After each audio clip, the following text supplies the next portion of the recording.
North সাউথের 8 নম্বর গেটের সামনে ঘাটপাড়ের জায়গায় সার্জিস আলম চা এবং আড্ডার পরে তাকে নিয়ে কিছু মানুষজন ছাত্রছাত্রীরা এদিকে আসে 8 নম্বর পরিদর্শনের জন্যে।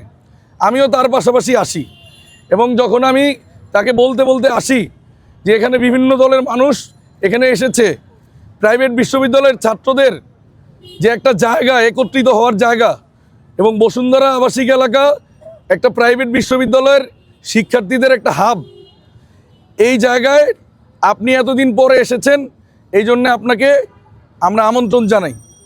প্রতিমধ্যে আমার আসার সময় আমি এখানে এসে লক্ষ্য করি, আমি এখানে সবসময় থাকি এবং এখানে আমার 10 বছরের জীবন।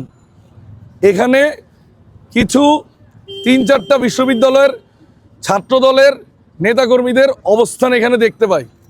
সেখানে আমি আমার নর্থ সাউথ বিশ্ববিদ্যালয়ের ছাত্রদলের ডেজিগনেটেড কাউকে আমি দেখি নাই, কিন্তু নর্থ সাউথ বিশ্ববিদ্যালয়ের ছাত্রদলের আশেপাশে থাকে বা তাদের সাথে চলাফেরা এরকম মানুষজনকে আমরা এখানে দেখতে পাই।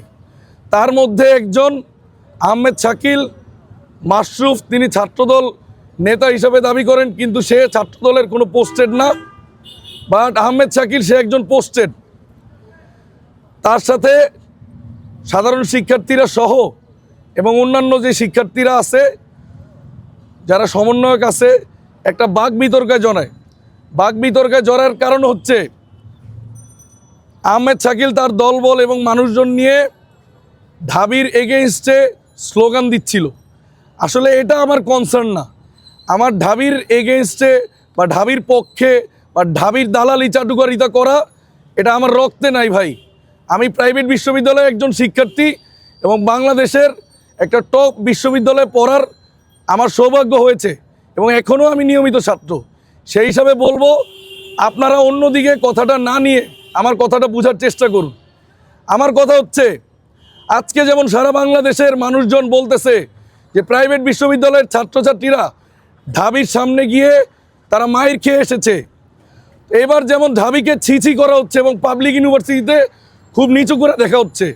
সিমিলারলি আমি একজন স্টুডেন্ট অ্যাক্টিভিস্ট হিসাবে আমি এটাই দেখেছি যে আমার প্রাইভেট বিশ্ববিদ্যালয়ের সামনে যদি কাউকে হিউমিলিয়েশন করা হয় এবং কারো সাথে ব্যক্তিগত আক্রমণ করা হয়, তাহলে সেটা আমাদের মতো সাধারণ অ্যাক্টিভিস্ট যারা বা ছাত্র যারা, তাদের গায়ের উপর বর্তাবে।